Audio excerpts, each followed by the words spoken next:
Hi, this is Michael Buffer, and welcome to the BoxHard Podcast. Hello, everyone. This is Mikey Garcia. This the monster from the swamps, Regis Rougarou Program. Hey, what's up? This is King Carlos Molina, former IBF world champ.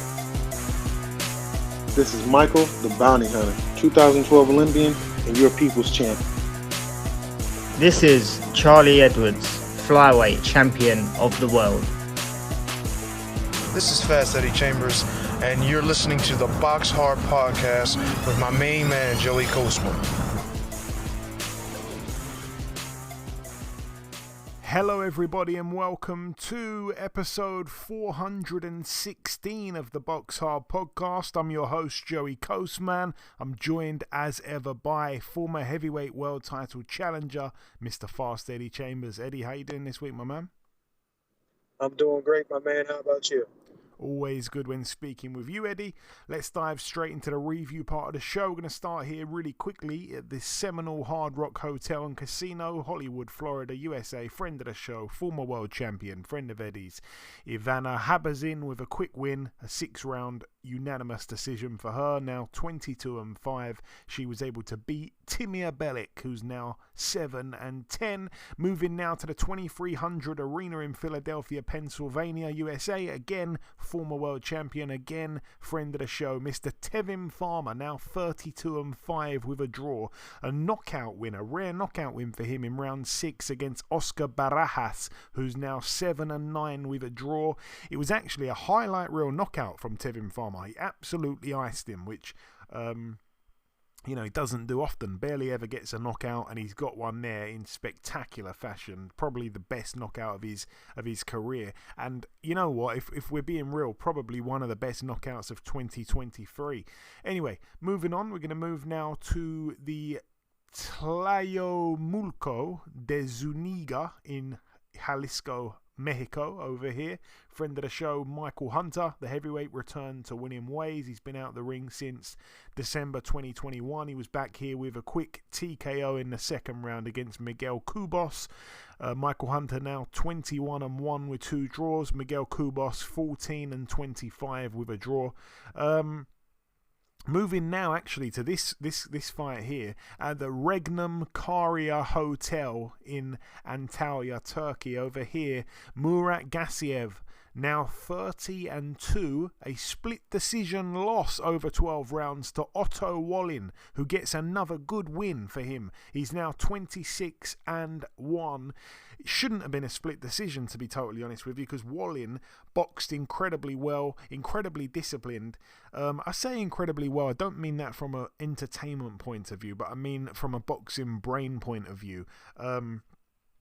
Thought he was really good, fought the whole fight pretty much on the back foot, but big, tall, 6'5" southpaw, really good jab he showed, really good feet because he was able to get out of danger. Really good defense while having his back to the ropes as well. Murat Gassiev really struggling to kind of pierce that guard and get through with anything meaningful. And anytime he did land something meaningful, Wallin showed a really good chin, and Wallin would come back with a little combination of his own. Honestly, Wallin really bossed the fight. But like I say, for 99% of the fight, he was on the back foot. A lot of people on social media scoring the fight, saying that Gassiev won that round. It was a bit worrying because, again, I think those people were just looking at the man coming forward and automatically giving him a round based on him trying to press the fight.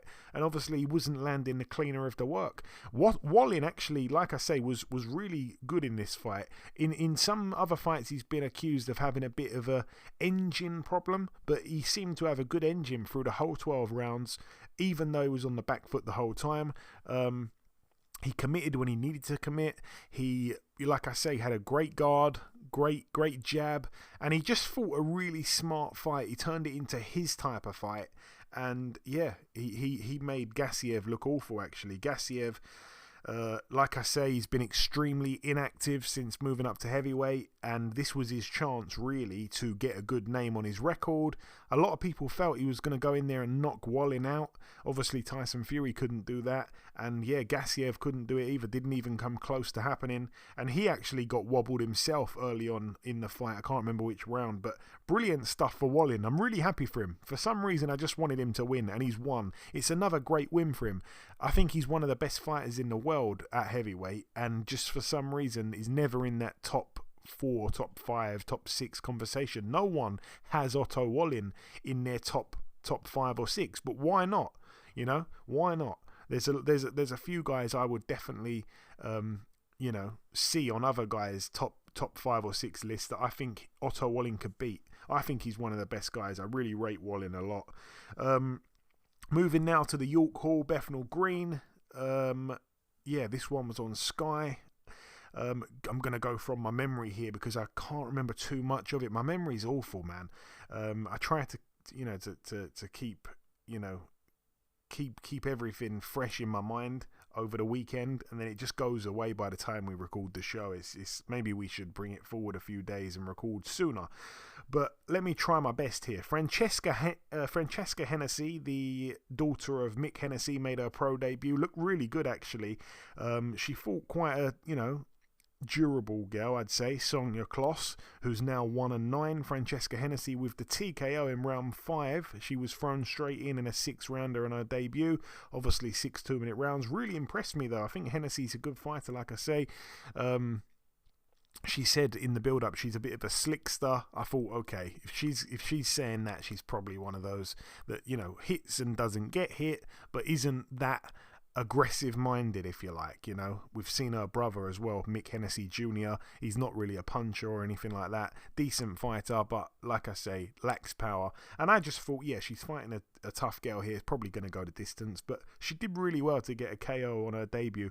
Moving up the card once again, Stephen McKenna, now 14-0, a retirement win against Darren Tetley. He retired on his stall at the end of round 6, didn't come out for round 7. I think it was the corner that stopped it. Tetley now 22-5.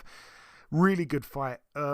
Definitely fight of the card for me. It was there was a bit of needle there between both guys at the weigh-in and stuff like that, and you're never too sure if it's going to translate into a good fight when there's a bit of beef beforehand. Some of it is fabricated. I don't think it was fabricated in this case, and I was really looking forward to this one, and it was on really early as well in the card, which didn't make much sense, but it was a great fight, and like I say, for me, was fight of the card. McKenna is just, I'd love to see him in there with Florian Marku. I think that's a great fight to make next, by the way, but no one seems to be talking about that, even though it'd be an easy one to make. But yeah, McKenna's a bit of a nightmare, really. Bit of a wrecking ball, doesn't mind taking 2 to land 1. He's a guy who fights like there's no tomorrow. He's just fighting as if he doesn't give a damn about longevity, but it makes it fun for fight fans. And so far his power looks legit. He's beaten another really good fighter here, probably on paper at least the best win of his career. And he come through it in good fashion. I think there's a lot more to come from Stephen McKenna. What else do we have? Yeah, Jimmy TKV. He's now 5-1. He was TKO'd in round 6 by the big punching Brazilian Igor Macedo, who's now 12-1. All 12 still by KO. He's never heard the final bell, Macedo. And like I say, was getting in with Jimmy TKV. And if you listen to the podcast and you're just a listener, you're very much appreciated, but some people join my boxing betting group, which is on Telegram, and those people will know that I tipped Macedo to win by KO at 14-1. Some people got it at 16-1, and he actually pulled it off. So a lot of people were quite happy with me. A few nice messages saying thanks for this, thanks for that. A few guys sending me screenshots, winning big money on that, man. 14 times your stake. But yeah, I just thought it was worth a little punt on Macedo because I'm not sold on Jamie TKV. And I could see, just from like the weigh-in and like the workout and that, every time Macedo got in the face of Jamie TKV in these face-offs, you could just see he's here to win. Like, there's no way he's coming for a check. He wants to win this fight. And he had such a fierce look in his face. And, you know, no doubt the guy's a big puncher. And, yeah, went in there and completely dominated TKV, completely dominated him. I don't think you could give him a round. Every time he landed a decent shot, which was quite periodically, the crowd would go wild, but it was few and far between. And yeah, I mean, he took some big shots early on. He put himself in a position where he needed a knockout, and then, you know, it never looked like coming, and then he ended up getting TKO'd. Brilliant win for the Brazilian. Like I said, I actually tweeted it out as well. The matchmaker for that fight there, oh God, what a terrible job that they've done. I don't know who the matchmaker was, but I think it was Al Siesta. Wow, he seems to normally get it right, by the way. But having said that, I mean, he's a friend of the show, Al Siesta. He does normally get it right. He does match guys tough, though. I don't think he's a big fan of easy fights. He likes to put guys in with similar records. In the past, I've seen that. He's put in 2 undefeated guys, both 13-0, things like that. He does match you quite tough. So I think he's made a big mistake. I think he'll hold his hands up and admit it. But you know, it's not really Al Siesta's way to go about things, just giving you like an easy fight. Even though the guy's only 5 fights in, I think he's clearly picked the wrong guy here. Maybe should have been a stiffer test in a different direction, but you win some, you lose some, I guess. Also on the card, Vidal Riley. Again, didn't expect, but again, in my boxing betting group, I tipped Vidal Riley to win this one on points. It was 4 times your stake, so 4 to 1, and he did win on points. He's now double figures, 10-0. He was able to take the O away from the previously undefeated Nathan Corliss, who's now 12-1. One-sided, really, for Vidal Riley. Started the fight quite well, and then I think seemed to kind of just slow down a little bit as it went on and cruised to a points win. It was for the vacant English cruiserweight title. Callum Simpson on the card as well. I thought it was going to be a bit more exciting than it was. Gone the distance now twice in a row. He was at one point, I think, 11-0 or something like that with 9 KOs. And yeah, went the distance with Boris Crichton. Went the distance here with Jose Macias. Callum Simpson, like I say, 13-0 now. Macias down once in the 8th round. Good shot that put him down as well, if I remember correctly, but managed to get up and tough it out. And he had a few moments himself here and there, Macias. But yeah, it was a good showing from Simpson. I think a lot of people expected the KO, but it was a good showing from him. We saw, you know, the fact that he can definitely go 10 and look pretty good late on as well. And the main event, Caroline Dubois, now 8-0, a unanimous decision against the very tough Magali Rodriguez, who was down once in the 6th and twice in the 9th, but still managed to, you know, to hear the final bell. Rodriguez now 22-7 with 4 draws. Caroline Dubois, really good performance, mature performance. It was for the vacant IBO World Lightweight title, which of course no one really in their right minds regards as a proper world title, but it's a step in the right direction at least. Caroline Dubois had to answer a few questions. I think she got caught with some good shots, and Magali Rodriguez, you know, showed that massive heart. Kept on trying, wasn't good enough in the end, but you know, yeah, Dubois didn't really put in a career best performance, I don't think. I think she'll know that, you know, there's a few things to work on, but she's still early on in her pro career, so it's not like I can sit here criticising her. I think she put in a good performance. It was a big step up, and she's come for it. She come for it quite easily, but there was a few hairy moments where she had to answer some questions, and she did. So yeah, brilliant stuff for her. Moving now to the Wembley Arena. Again, London, United Kingdom. Going to run through the undercard real quickly here. A few ladies to mention. Maisie Rose Courtney now 5-0. A points win over 6-2s against Martina Bernil. Now 5-3 with a draw. Shannon Ryan now 6-0. Friend of the show. A points win over 8-2s against Xenia Jornek, who's now 11-7. She looked like she might stop her at one point, actually, Shannon Ryan. She's still still she was going through the gears, looked really good actually, and she came out dancing to the ring like some kind of Alicia Baumgardner impressionist. But no, listen, she's Shannon Ryan, and it was a good performance from her, really good performance. Dominated a tough lady. Ellie Scotney as well. It was kind of weird to see her on the card. Defended her world title at 7 p.m. But again, we know it's because Shane McGuigan had to leave Wembley and dash over to York Hall to be in the corner with Caroline Dubois. That was cool in itself.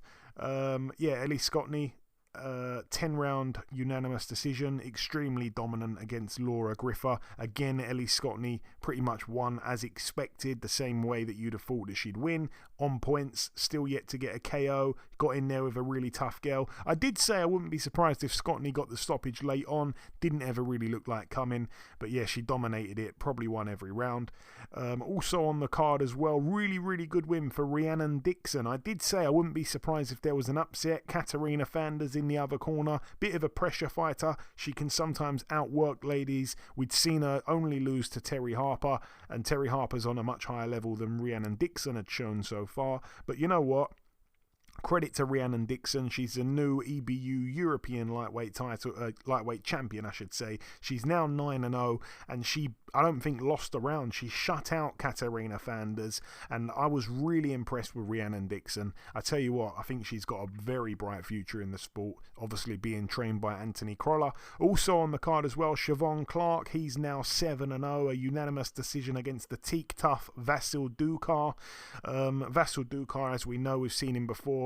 He's always in there in the late rounds, still giving you trouble right up to the final bell. 14-7 with 2 draws now. It was for the vacant IBF International Cruiserweight title.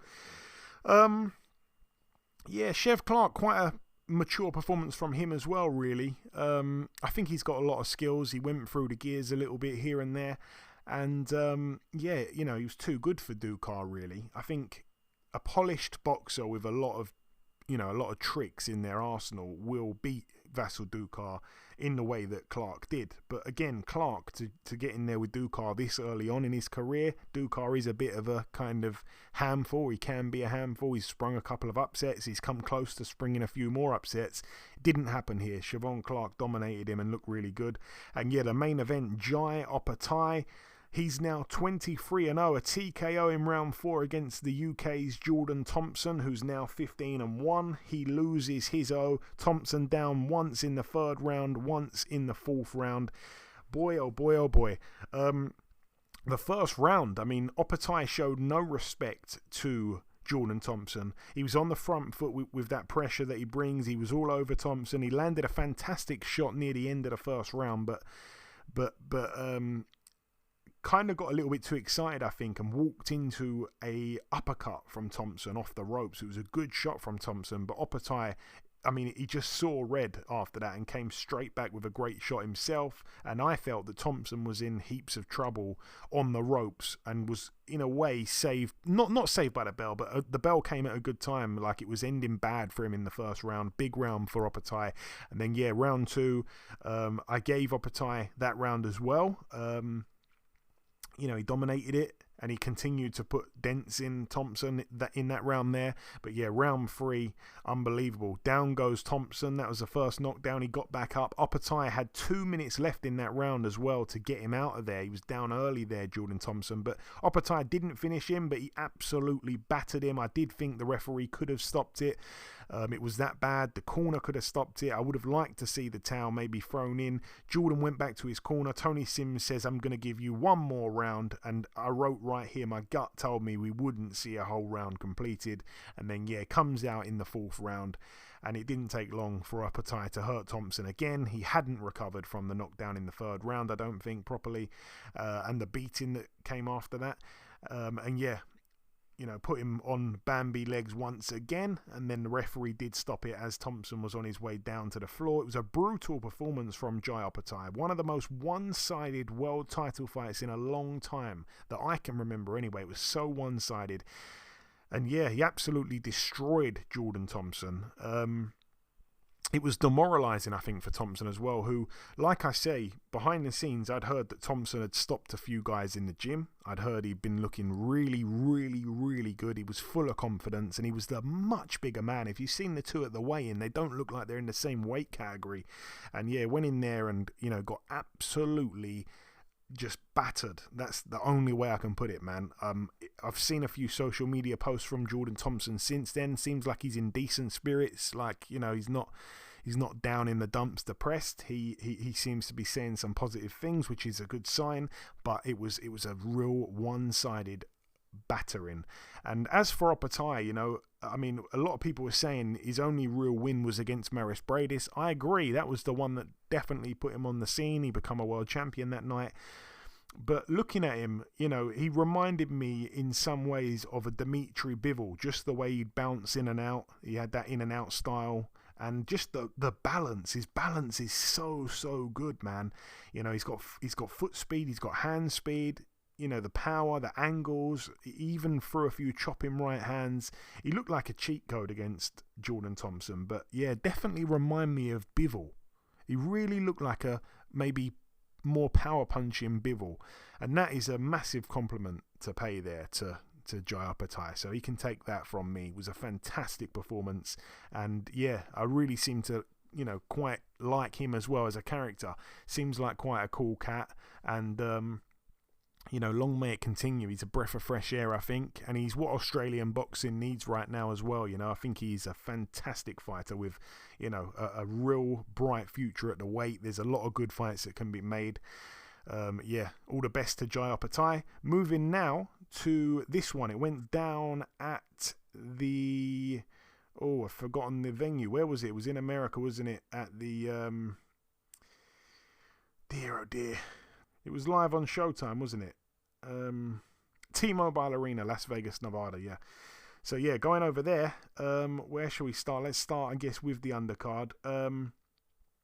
Win for Terrell Gausha, friend of the show, the Olympian, now 24-3 with a draw, a majority decision over 8 rounds against Keandre Leatherwood, now 23-9 with a draw. Alexander Gvozdyk, former world champion, another friend of the show, now 20-1, a KO in the second round against Isaac Rodriguez, who's now 28-5. Frank Sanchez, the heavyweight, the Cuban, who's definitely about 75 years of age, is now 23-0.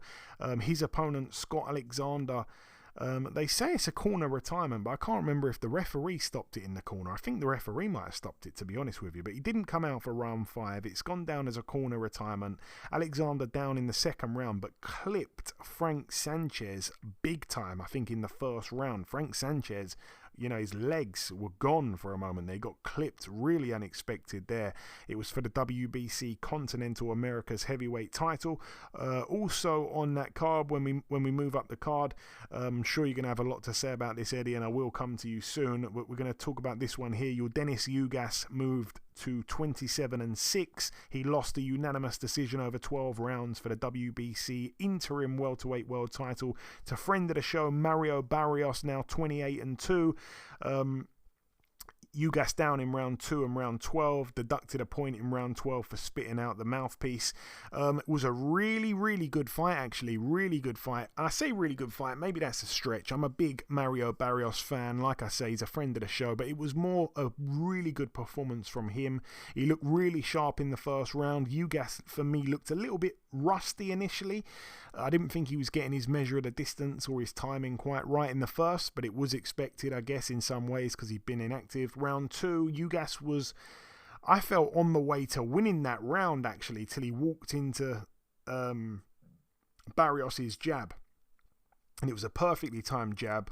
Ugas wasn't hurt, but yeah, he was knocked to the floor, and he stole the round there, Barrios, with that knockdown. Round 3 was a big round, though, for Ugas, particularly due to landing a big body shot that seemed to bother Barrios quite badly early on. Round 4, again, I gave it to Ugas. Barrios was effective with his sharp jab, but Ugas was timing that jab sometimes and coming over the top of it with some big backhands. Barrios also started to fall short a little bit with some of his shots. I didn't like to see him wasting that energy in that area. So yeah, Ugas round in the 3rd and 4th. Where are we now? We're now in the 5th. Ugas, for me, I gave that round as well. I think his combinations and his hand speed was troubling Barrios. a little bit there. And Barrios is more of like a single punch boxer rather than a combinations guy. I think he can be outworked, and I think Ugas was, having it at that point his foot on the pedal a little bit, was starting to outwork Barrios. Round 6 was a really, really close round. I gave it to Barrios, but honestly, I'm not too sure. Ugas hit Barrios after the bell as well. I'm pretty sure it was just an accident, but yeah, Barrios blocked the punch, but it was a big shot from Ugas there. Round 7, at that point they showed Steve Farhood's scorecard for the previous 6 rounds. It was exactly round for round the same as my scorecard. Round 7 was a hard round to score again. I decided to edge it to Ugas though. Round 8 and 9 I gave to Barrios, and then round 10, Barrios again. At this point, the eye of Ugas had been closing more and more as the fight had gone on. Ugas was turning into a one-eyed fighter. He was taking more and more punishment. Barrios had seemed to turn the screw, and yeah, the referee Thomas Taylor had the doctor take a look at the eye in round 10 and also in round 11. And in that 11th round, that was a big round for Barrios. Ugas was getting beaten up badly at that point. And then, yeah, unbelievably, he managed to get into the 12th round with that dodgy eye. And in the 12th round, down goes Ugas again. A 10-8 round it was heading to.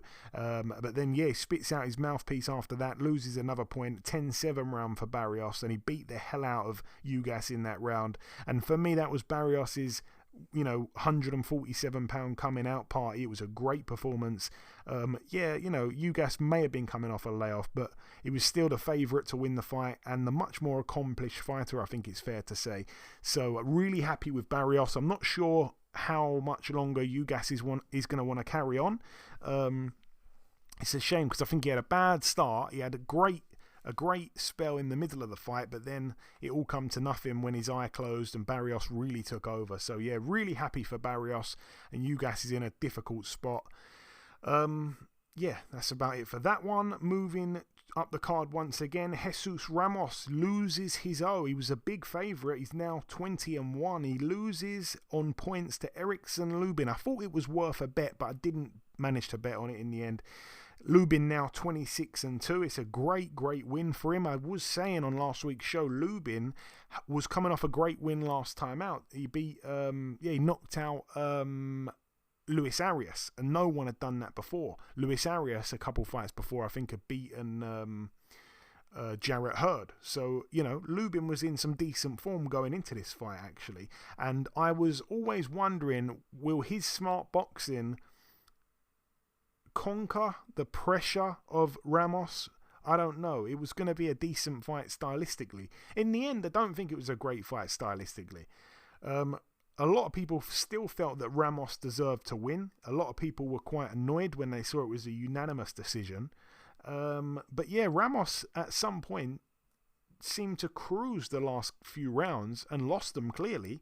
And I guess he just thought he had the win in the bag. I don't really know. It was a weird performance from Ramos. He didn't seem too angry that he'd lost his O either. It was really, really weird. But, take nothing away from Lubin. He's had some ups and downs in his career, and he's probably now in the best form, since being a pro, because he's got 2 back-to-back really good wins, particularly this one. I'm sure you've seen it, Eddie, but I'll move to the main event quickly and then you can just give your summary on the card. Saul Canelo Alvarez, he's now got that 60th career win, which is crazy. 60-2 with 2 draws. A unanimous decision over 12 rounds against Jermell Charlo, now 35-2 with a draw. He retains all of his world titles. I tell you what, I had a bet on this fight actually, and I swear to God it was 180-1. And the one thing that I needed to happen was that Canelo would get the KO in rounds 7 to 12. When he dropped Charlo in the 7th round, it was begging me to cash out the bet. Take the money now. Take the money now. And I thought, no. If he's dropped him in the 7th, he's surely not going to still be there in round 12. And yeah, I'm gutted, man. I was kicking myself that I didn't take the cash out money. Oh my goodness. But anyway, Jermell Charlo somehow survives. Let me run through the fight. It wasn't the best fight. I think it's going to be one of those Canelo fights to forget. Which I can't say for many of his fights. But yeah, the first round, a really crazy statistic. 23 punches were thrown in the first round combined. 1 punch landed for each man. That is crazy. I was thinking I might have actually been able to survive one round with Canelo if he fought like this and I just took one punch, or maybe that might have KO'd me, I don't know. But anyways, Canelo probably edged that round. Charlo was constantly moving. Straight away I thought to myself, I don't want him to show Canelo too much respect. That was the first thing I wrote down. Round 2, I think that would be the story of the fight, by the way, but round 2, Canelo round for sure. Charlo completely on the back foot, did nothing in the second round, showing way too much respect. Round 3 and 4, Canelo was in full control, won both those rounds. Round 5, Canelo round. Charlo was starting to find a little bit of a groove, starting to have a little bit of success finally. Round 6, a Canelo round again. Charlo was opening up a little bit more, but still being punished almost every time he would open up. Round 7, it was a straight, I don't really know what it was. It was like a straight right hand / right hook. I don't know if you want to fix that, Eddie, because it was a weird shot from Canelo, but yeah, it was straight through the guard of Charlo. Down goes Charlo, he dips down, pops back up, and then takes a knee. It was smart of him to do so if he was hurt. Obviously a 10-8 round for Canelo. Charlo did actually finish the round quite well, and then yeah, from that point onwards, man, it didn't look like the stoppage was going to come, really. It just got, I couldn't believe it. He was down in the 7th. I thought Canelo would have been able to stop him, but no. Canelo wins the 8th, wins the 9th. At that point, Charlo's more in survival mode. I think he just wants to hear the final bell. I think if it was up to him, he would have loved to hear the final bell come in round 8 or 9. He just had enough, really. And then, yeah, Canelo dominates round 10 and 11. Round 12, Canelo round again, obviously. Charlo, just for me, in summary, just didn't take enough risks in the fight. He just didn't want to get stopped. I think he probably knew that he'd lose wide, and it was quite a poor performance from him, in all honesty. And I think a lot of people feel the same, because he's took a lot of heat actually on social media, particularly on Twitter, for that performance. A lot of people saying he just turned up for a check. Anyway, there was a lot there that I've gone over already. I'm guessing you saw this card. If there's anything you want to discuss on it, go through it. Then yeah, come in and say your piece. And if you saw anything from the UK, then say something about that. I don't know if you did. No, I didn't see anything from the UK, but I came right in. Once again, the same thing happened with my cable situation where it was delayed. Thank goodness I realized it and say, and took a look at the screen, because I was watching like the build up. And I'm like, wait a minute, man, it's like almost 10 o'clock. Why in the hell is the build-up still going on? So, but anyway, I got there around the time of when Ugas and Barrios was in, I think I want to say the 9th or 10th round. And his eye was just looking crazy. And there's something with that eye, man. I think he's really got to rethink a few things about his career going forward, regardless of how well he did in the fight early, because I was listening to your synopsis of what was going on in the fight. What your thought was of the fight, and obviously he was doing well at times, but toward the end of the fight, obviously the eye became a real problem. And of course the doctor's trying to let it go. He doesn't want to get he doesn't want to be the reason the fight is over. So, but to just keep having this issue now after that Spence situation is just not going to be good. If he's going to fight another, say he fights again and the same thing happens, even if he's in control of a fight, it's just, he's got to really look to it, because, look to that eye and really see what is going on, because, with those cracked eye sockets could be dangerous for your vision, going forward in the eye itself. So he's just got to be really careful going forward. Although, saying all that be said, from what I was seeing from Barrios, some of the things he's done in those last few rounds, he did look pretty sharp. He looked like he was in control. I don't know, like I said, from the early part, I'm only getting it from you, Joe, so I'm gonna take your word for it. So all in all, from what I saw, pretty decent fight. With Lubin and damn, what's the kid's name? Ramos. I want to say Ramos. Yes.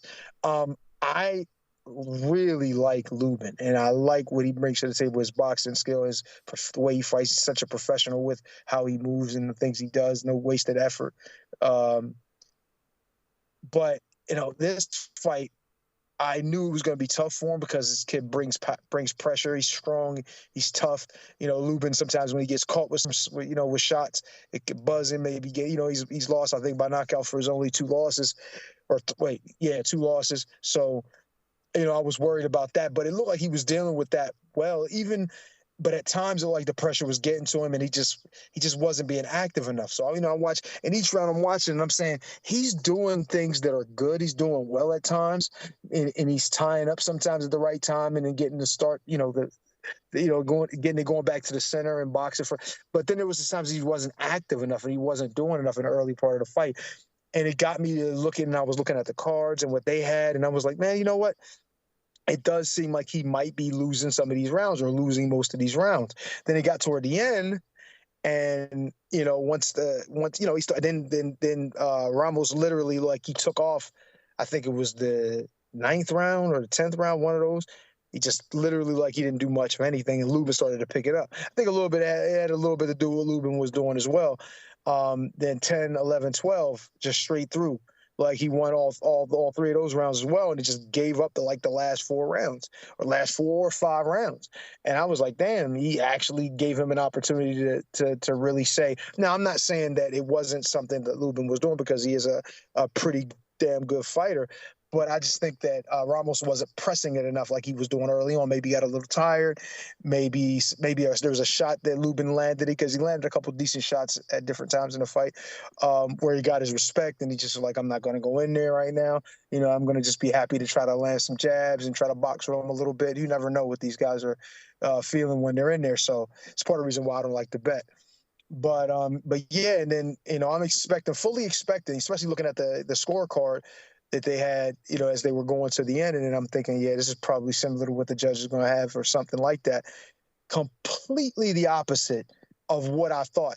I was thinking, okay, 115, 113 for Ramos. That's cool.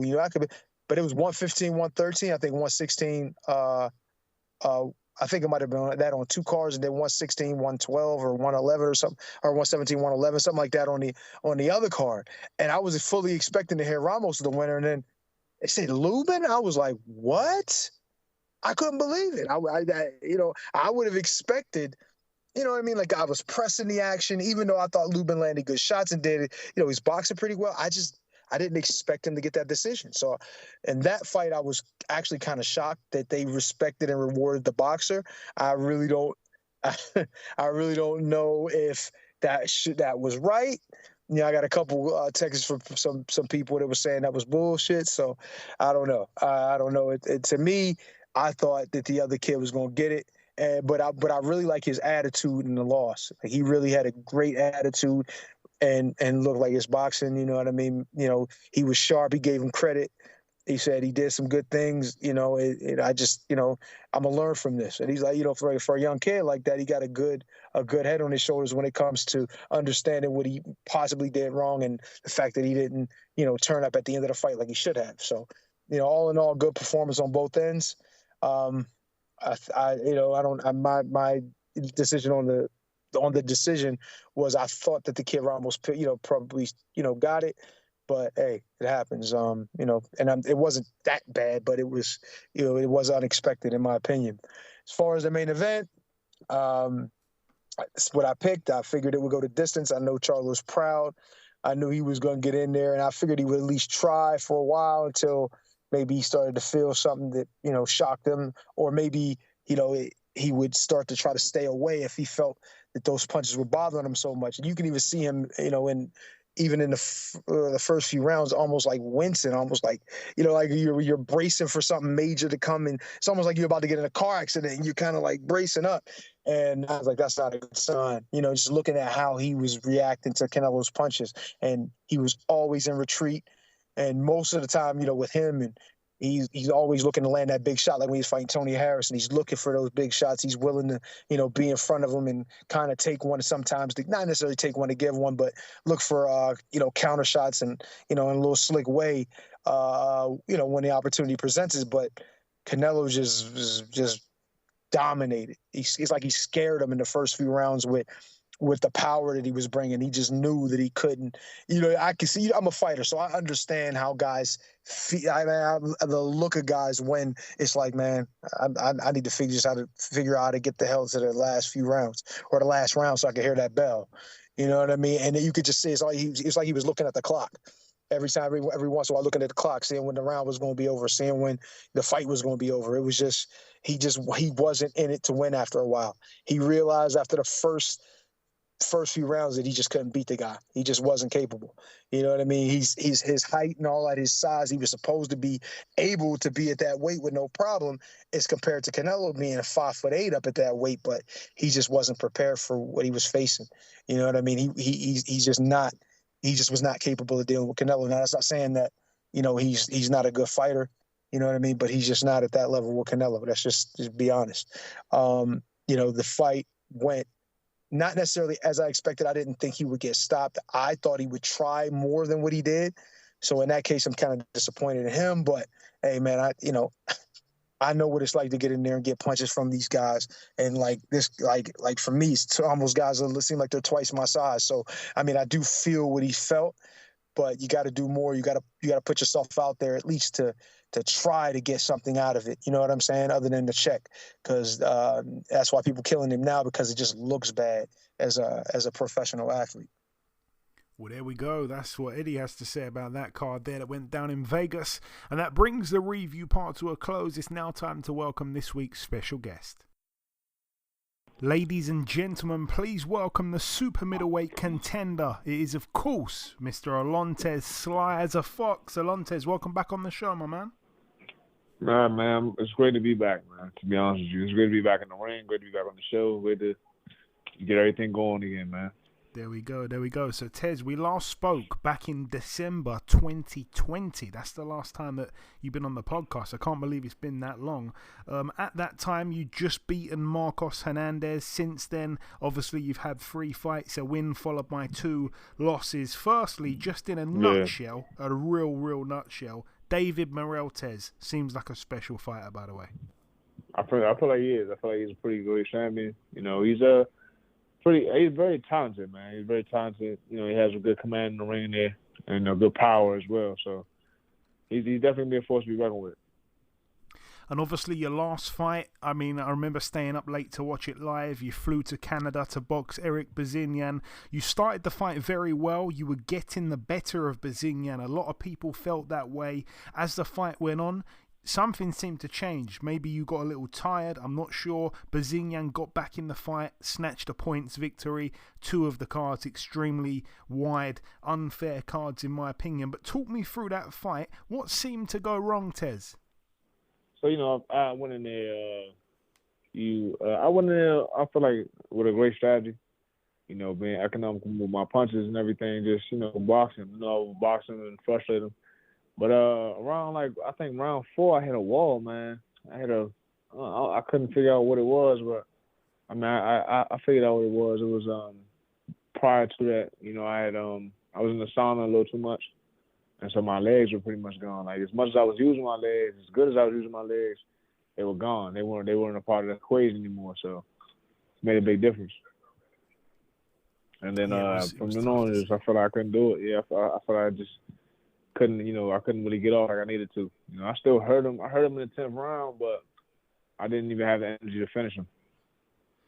Yeah, it was a real shame, man. It was a good opportunity. A lot of people saying that even though Bazinyan, quote unquote, won the fight, they weren't very impressed. They kind of slowed down their hopes with the guy. We'll see. But yeah, you're back this weekend in Vegas on that Ramirez-Smith undercard. You'll be boxing Bektemir Melikuziev, Beck the Bully, they call him. What have you made of his career so far? So after he got knocked out by Gabriel Rosado, I guess they may have thought to rush him a little bit. He got knocked out by Gabriel Rosado. They kind of started slow walking him again.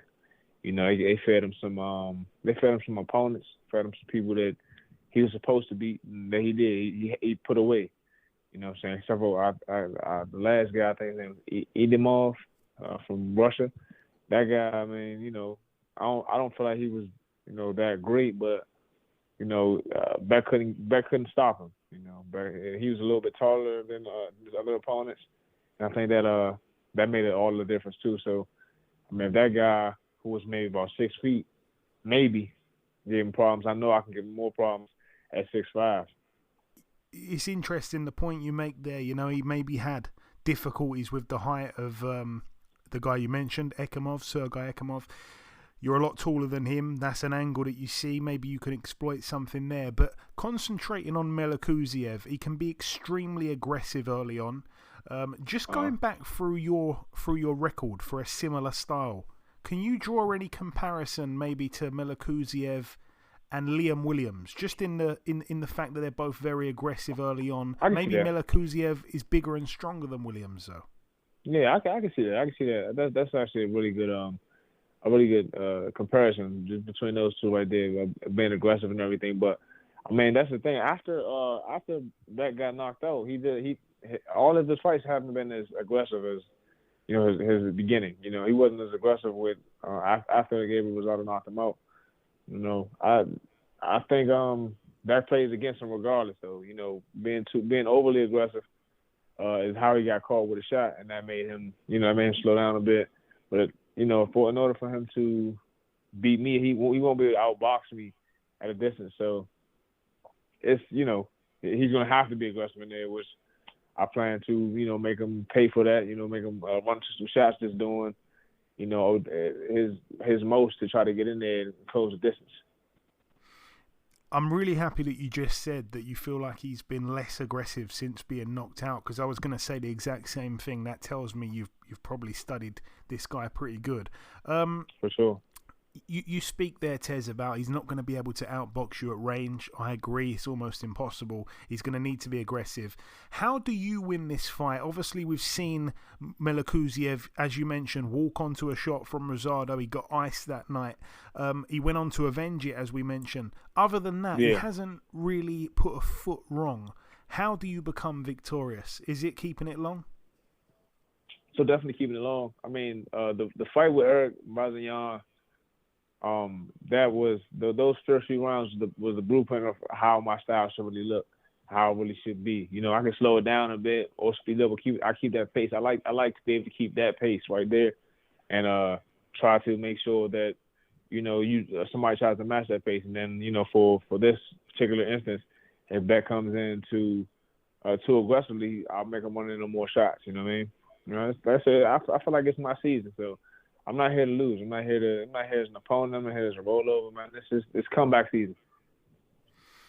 And again, you speak about having the fight at range. How important here for you in your mind is the jab? Because obviously we know you're a big, tall guy. You've got a really good jab. But sometimes when I watch you, I'm screaming, thinking, why are you not using the jab? Why do you want to mix it up on the inside so much?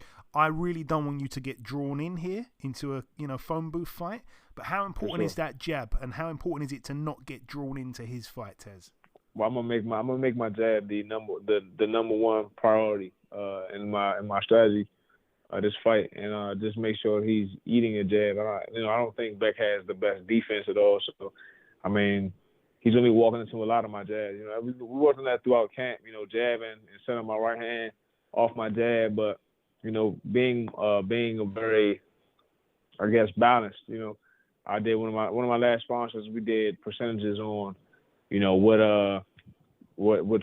how many jabs I threw versus my right hand, and I got to 3-2, which is 3 jabs to 2 right hands for every 5 punches, which is 60% to 40%, which is 2-3 or 3-2. I'm fine with that. I think that's a very good and balanced attack. And so that means 60% of my jabs, 60% of my jabs will be popping out there, and I'll be running them into right hands. And Tez, we speak a lot, even if we don't do an interview, we speak a lot via text, on the phone, etc. And I'm not just saying this, but I hear something in your voice where you sound a hell of a lot, I don't want to say more confident than in previous fights, but something in your voice, I'm convinced, like, this is real confidence. You got a hell of a belief in beating this guy. I do. I definitely, man, I'm not sure, man. Like I said, I feel like it's my season. It's my time to shine. And this is an opportunity to showcase that. I don't know, like, I think, I've gotten a little more spiritual and everything too. And so I think that helps a lot. I feel like God's with me, so I'm doing my thing. And on the flip side, you mention here, this is another opportunity. in your mind, Tez, is this a last chance saloon for you at the highest level, so to speak? It may be. It may be. It's hard as it was to get fights, being as though I'm this tall, and I'm able to actually fight. So, this fight to me is going to be a kind of win or don't. I mean, win or go home type of thing. You know what I'm saying? I'm here to win and reinvigorate my career. And every time we speak, I have to ask about your brother. Every time I speak to your brother, I have to ask about you. What's going on with Mike? I know he's been doing a few commentating gigs. Yeah. Mike said what's up too. He said what's up, man. He just got he actually just got married too, man. Wow. Is he still? Man. I know we're going a bit personal here, but he's with the lady who's a nurse. Yes, ma'am. Yes, sir. He's a doctor. She's a doctor. She's a doctor. Doctor. I apologize. Yeah. Good for him, man. That's all good. I'm gonna send him a congrats message. For sure. It's amazing, man. It's amazing. So, and he might. They're talking about him fighting too. We just did the Team Combat League stuff together, and so that coming up with that momentum, I just want to end the year strong, and I think Mike may be fighting in November. Quiet as kept. We're trying to make some things happen for him to fight in New York in November. So we'll see. And touching on that team, what's it called? Team Combat League, right? Yeah, for sure. Touching on that, because I haven't watched much of it. To be totally honest, I'm not a massive fan of the concept of it, just because I think you've got to go in there and you have to win this one round. And I think a lot of the time it's exciting for fans, but I just think you've got to kind of go in there and take a lot of risks. You've got to take a lot of risks. I see a lot of good fighters getting clipped, getting hurt with shots because they're leaving themselves open because it's desperate to win a round. Yeah. I'm not a big fan of it, but what have you made of it, obviously participating in it, Tez? Participating in it, just for me personally, it was a chance to stay warm. You're getting hit with no headgear on, with small gloves on. And, it is only one round, but it does teach you how to win a round. Like, there are times in the fights where you need to swing the momentum. You need to sway the momentum. So maybe you do need to only win one round to, make sure the judges see that, okay, I'm aggressive, I'm here, this and the third, blah, blah. But you never have to do it overzealously. You can always go in there and strategize and box and do what you need to do. My brother did that. I felt like that sometimes they missed their mark. The judges missed their mark on that one, but other times where it was very easy. Like for me, I think my very first fight was easy as pie. Just all I had to do was use my jab. They'd be like, man, throw your right hand. The guy wasn't really there for my right hand, but I just used my jab the whole time, used my distance, used my length, and I went around barely breaking the sweat in there. You know what I mean? And so. Then that's the thing. My next fight guy he came in there pretty overly aggressive. So I had to roll. I had to, bring some shots. Bring some heat. So it's just. I think it's great for any fighter to be in there to figure out what's happening, and how to win. How to win rounds. How to sway judges in your favor. Just one. All you need sometimes all you need is one round to sway judges. And, that can be good. That can be it, We had some young guys on our team. That was their first time really in a pro realm at all. And so, it was very much new to them. But I think it's a great opportunity to get in there for one round, maybe 2 rounds. No headgear on, get touched a little bit. That way what it's like when you actually are on the real pro level. When you got a 10 to 12 round fight, over for them 4 to 6 round fight starting off. Okay, well, it's interesting. Maybe I'll tune in next time to it. Just before we wrap things up, Tez, if you want to just get anything off your chest before we let you go, if you want to say any closing message to the listeners, take it away, my man. Man, for sure. I just watch out. Just like I said, we're in 2023 strong. Fox and Towers, I want you guys to keep watching out for us, man. We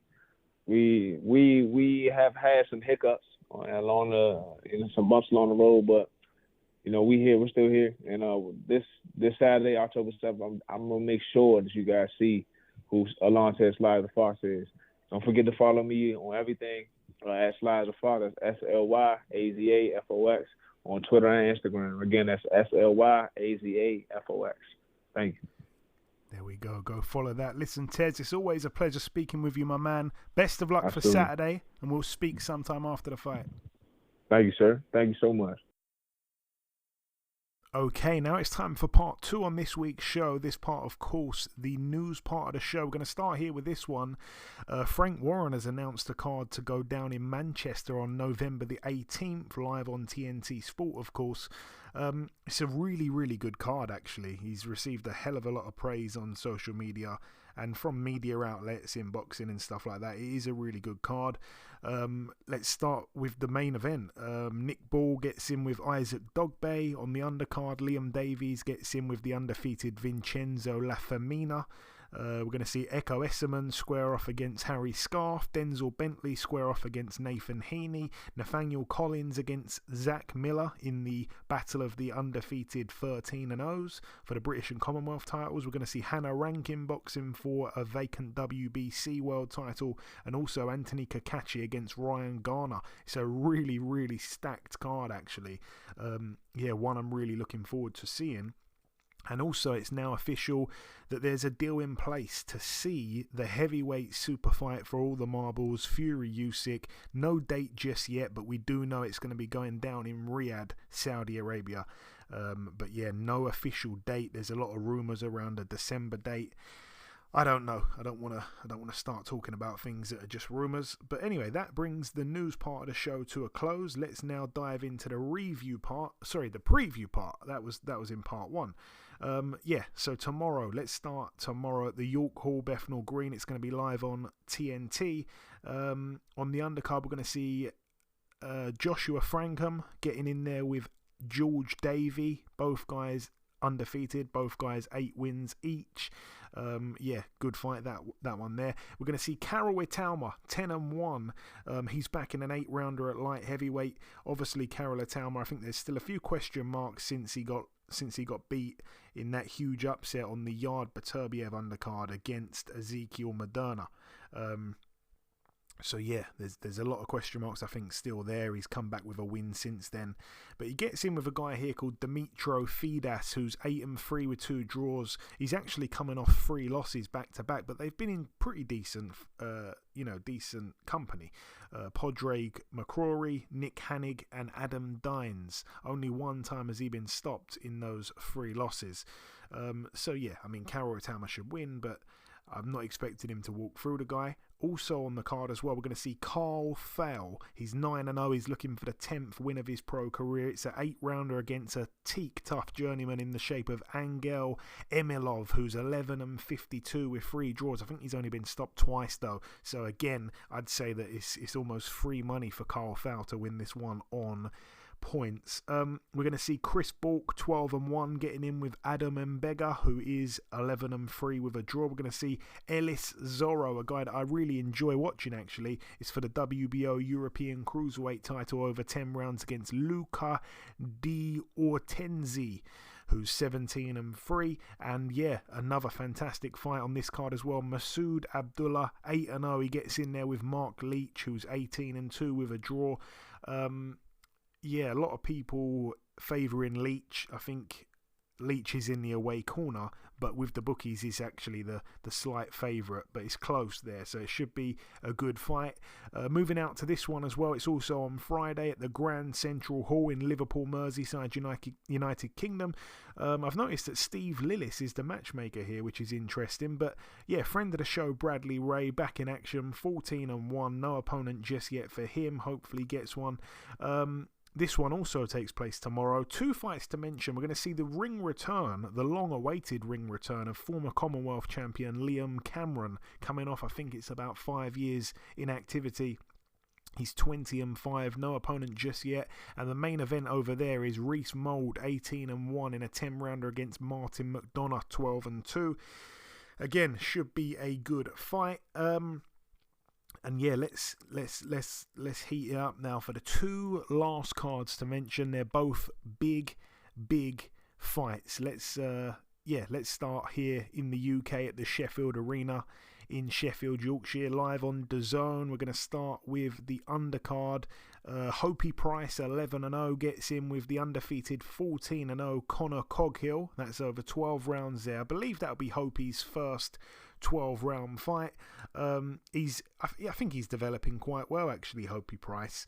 I think probably Hopi Price on points there, even though he got the stoppage last time out against James Beach Jr., which I kind of didn't see coming.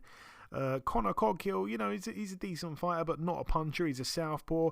He's going to be giving away, I would have thought, a lot of height to the very tall and rangy Hopi Price.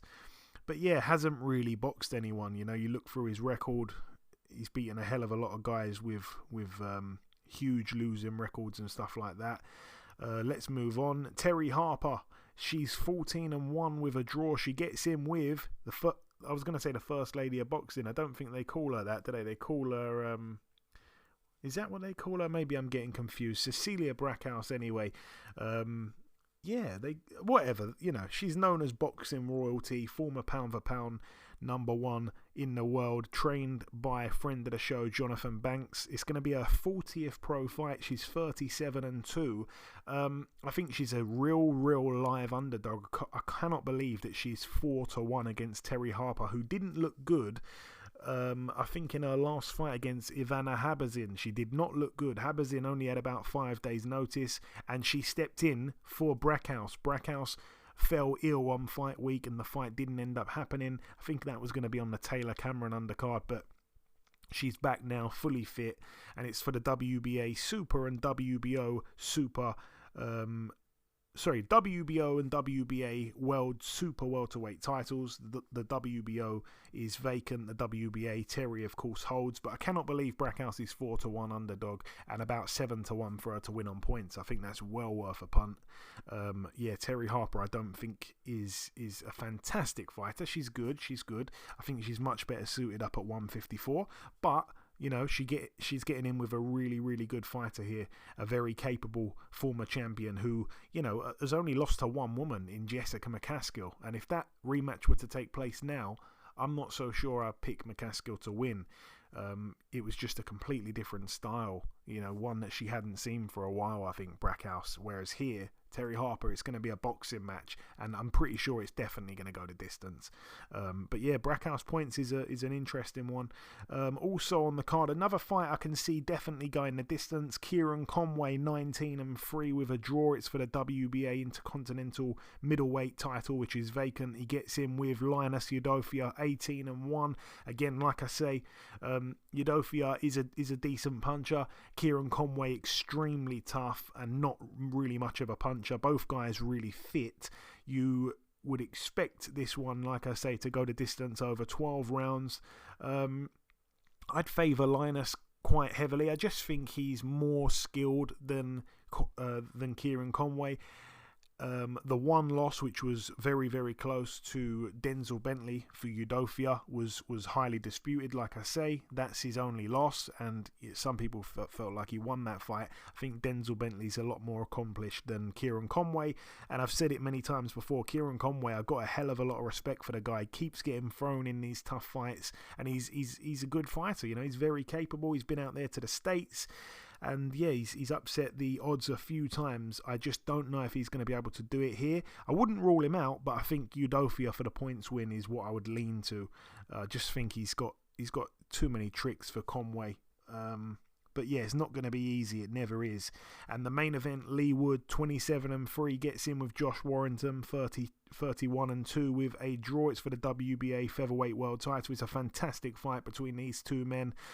Lee Wood, if this fight would have been made maybe 3 years ago, I wouldn't give him a chance. I feel like he's improved so much under Ben Davison. It's incredible. Whereas Josh Warrington, he's probably regressed slightly, but you look at his last fight, obviously got in there with Luis Alberto Lopez, lost that one literally by one round or something like that, and Luis Alberto Lopez is a really good fighter. He's proved that to us recently. The fight before that, that very close loss, it could have gone either way for Josh Warrington last time. But the fight before that, he took out Kiko Martinez, looked pretty good there. It seems like that Lara fight, particularly the first one, of course, that seems a long way away now, a long, long time ago. And he hasn't really looked bad since then. It was just one night. I thought he looked really awful that night, but, that could have just been an off night. That's 2.5 years ago now. He's had 3 fights since. One was the rematch with Lara. Only saw 2 rounds of it. Technical draw, of course. We know what happened. But he hasn't really looked bad, and he didn't look bad against Luis Alberto Lopez.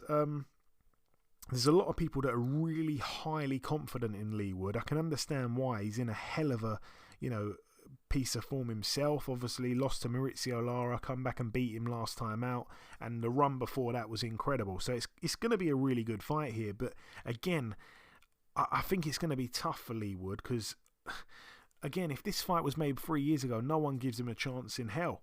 But here, this is the biggest stage. Josh Warrington, he's got that fantastic engine, good work rate. I think this is going to be a hard fight for Leigh Wood. He might take over in the second half, but the first 6 rounds I think are going to be very much nip and tuck, and I wouldn't be surprised if Josh Warrington gets the best of the first 6.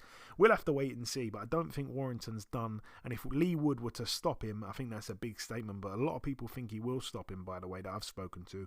And now moving to the States for the final card, it goes down at the Cosmopolitan of Las Vegas, in Las Vegas, Nevada, of course, and it's 2 fights to mention. We spoke to him a few moments ago. Alantez Fox, 28-4 with a draw in the away corner against Beck the Bully. Bektemir Melikuziev, 12-1.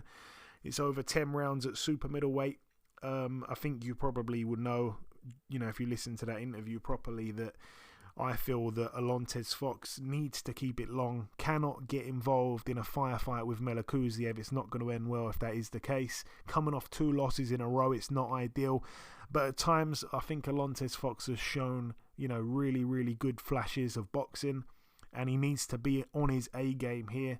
If Liam Williams is to be, or should I say, if Melikuziev is to be a bigger, stronger version of Liam Williams, then that spells danger for Alantez Fox. But if he can keep switched on, not get tired, box at range, and execute that fantastic jab that he possesses, then it could be a long and difficult night and tricky night for Melikuziev, who's going to be giving away, God almighty, about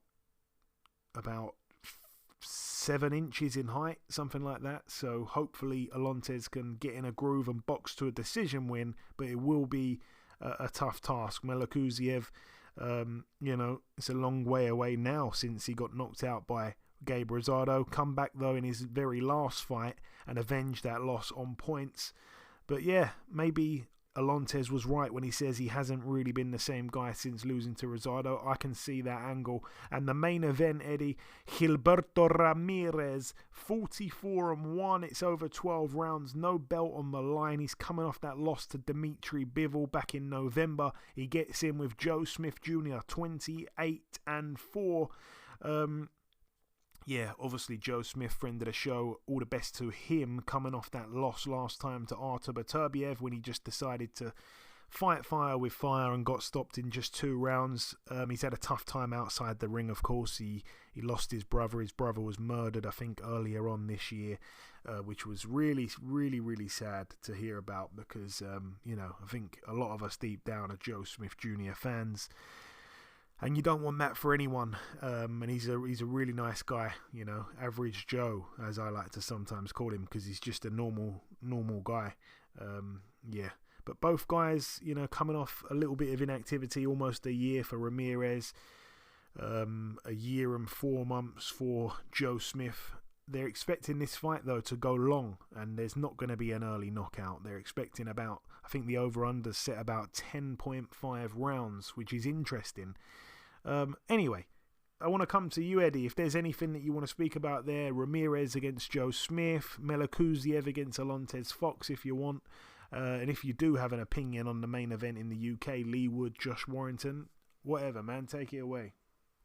Definitely want to speak a little bit on Joe Smith, and I didn't know about that with his brother. That's just a really unfortunate situation, man. It's, nothing could prepare you for anything like that. You know, you could try, but there's really nothing you can prepare you for that. But as far as this fight is concerned, I've seen Ramirez. He's not bad. You know, he's obviously with Dmitry Bivol, it's kind of hard to look good. As you know, he's an awesome fighter. It can make you kind of look bad too. But you know, like you said, there's going to be a lot of rounds that they're expecting, which is kind of crazy. I mean, when I look at the fight, I mean, you got Joe Smith. I really just don't remember. But is Ramirez supposed to be a puncher? Isn't he supposed to be a pretty decent puncher, if I'm not mistaken? Well, I mean, you know, it's hard with Ramirez because obviously he blows up so much from the way into the fight. He gets quite a few stoppages. I mean, he's got 30 stoppages in 44 wins, but I don't know if I'd say he's this massive puncher or he's just so big and you know, can be quite relentless. Right. Well, and that plays into that factor. I mean, he can always, you know, I mean, obviously Joe Smith, you don't got to really go and find him, you know, for the most part. I mean, he's going to be looking to be busy. Joe Smith is a pretty massive puncher, so you don't want to. If you don't want to get knocked out, you know what I'm saying? You wouldn't want to lounge too close. But it seems as if that's kind of what Ramirez wants to do. He's busy, from what I understand, and you know, he like you said, he gets big. You know, he's a big guy when he blows. You know, he blows up. You know, as far as the weight. So it's like, I mean, I don't know why it's a lot of rounds. I don't know what a bookie see there, but from you know, prior experience, like I haven't really seen much of Ramirez. I've only seen him against Bivol, but it's kind of, you know, not fair to make that my assessment of how he's going to, you know, match up with Joe Smith versus that, only having that image in my head. So, you know, he's, you know, obviously I gotta kind of lean toward him. Obviously having the he's had the title before, if I'm not mistaken, too, right? Yeah, of course, yeah. Yeah, so you know, Joe Smith, and I've seen Joe a few times. He's gotten better. You know what I mean? There's things he does now. You know, he's gotten better skill wise. I remember he tried the Philly shell, you know, defense at one point. Was trying to do it, not really being as successful as you would hope. But he's a tough guy. You know what I mean? He comes to work and he wants to make an impression. You know what I mean? And you know, he's the kind of guy that has upset the odds before. He's definitely capable of doing it. So. You know, it's not too out of the realm of possibility to see him go in there and get an early knockout, in my opinion. But if Ramirez is what he's supposed to be, you know, he's former champion, you know, tough guy, like you say, blows up, so he's going to probably be pretty strong and pretty heavy coming into the fight. He should be good. He should be able to deal with it. You know, you being at that high of a level. But it's just hard to ignore how dangerous Joe Smith is when he's in there. You know what I mean? So you bet against him, and it seems like, it'd be a good safe bet, and then all of a sudden he rips your heart out. So, you know what I mean? And you know, he's a good guy. You kind of want to see him win, so I'm pulling for him, hoping he does well here. I just will say, just before you move on there, I just read a headline now. It says Joe Smith a mess after his brother is tragically murdered. He was described as a mess, I think, in an interview by his stepmother. They said that they're all a mess right now. Obviously, it was closer to the murder occurring. But it was his younger brother. He was only 30 years of age. I think Joe Smith is 33, and his younger brother was shot dead outside a bar, I believe it was. And he was a father of 4, including one 10-month-old he's left behind. It's just honestly sickening, man. There's nothing you can do. There's nothing you can do to even dream of that scenario and be prepared for it. It's just not. You know what I mean? It's just like, you know. It's just like a parent. Like if you think about parents, like, you know, oh yeah, your parents are supposed, you know, they're gonna die before you, blah blah blah. And then when they do, no matter what, no matter how expected it is, you're just not capable of it. So imagine that, you know, 10 times over with no expectation of anything like that happening, and all of a sudden you get that call. It's just there's nothing you can do. You know what I mean? I remember I've received those calls from a person that was like my brother, who was my cousin, and you know. Honestly, I was frozen. Couldn't even think about anything. I didn't even cry. Didn't even, you know, lose my head or nothing. I was just like, wow, that's crazy. I didn't even know how to react. And then obviously when the funeral came is when all of the emotions came for him. But the reality of it is, man, you don't know what to do. You don't know how to react to it. What do you do? It's just so unfortunate, man. It's just, being able to come from back from that is huge. And even that he's even having a fight right now and not just in his room in a corner. You know what I mean? Yeah. Sometimes, you know what I mean? His head's in the right place, but if it's not, then I think it's bad. It's bad for him getting in with Ramirez. But yeah, move on, Eddie. Sorry, go on. Yeah, no problem. But Lee Wood, I've seen Lee Wood against for the title. It was a big fight, man. He caught him and knocked him out the ring. I can't remember. Michael Conlon. Yeah, and he seems to be at that time, I don't know. You were saying he seems to be in, well, no, that was. Yeah, you say he seems to be improved since then. Am I right, or has he been improved in that when he was fighting Michael Conlon? He's been with Ben Davison already. Yeah. He was with him already. Okay. I mean, he lost to Jazza Dickens back in 2020. Like, that was for a British title, if I'm not mistaken, right. Or a WBO European, it says here. But yeah, since then he's gone on this mad run. Beat Kanzu, knocked him out, knocked out Michael Conlon, lost to Lara, come back and beat Lara. He's in crazy form. Yeah. So with a guy like that, it seems like all his things are pointed up. and from what I've seen with him and Michael Conlon, honestly, Michael Conlon looked like the class of the fight, to be honest. Like, I think he was, the better boxer, more, skilled, looked to be more talented. But to be able to figure it out even in the face of that, I mean, that's my opinion. That doesn't necessarily mean I'm right. But to be able to figure out a way to win in a situation like that, where you got a guy that, is, pretty talented, pretty good boxing. And I think he came back from a knockdown, if I'm not mistaken, too. Yeah. In that fight. So, to be able to come back from that resilient and win and then continue the, going on from fight to fight. I mean, you got to look at that and say that's a hell of a thing to be dealing with. And as far as fighting Josh Warrington, right? So, and both good fighters. Interesting fight. I've seen them both. Don't really have a pick because I'm not really not too familiar. Like, I haven't seen too much of Josh Warrington either, so it's just kind of hard for me to pick. But I've seen Lee Wood and I've seen what he's capable of, so we'll see what happens on the night.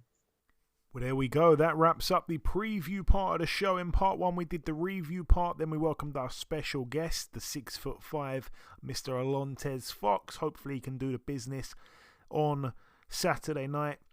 In part two, we did the news part, then the preview part. The final thing for me to do is to come in with the outro, which I'll do in just a few seconds.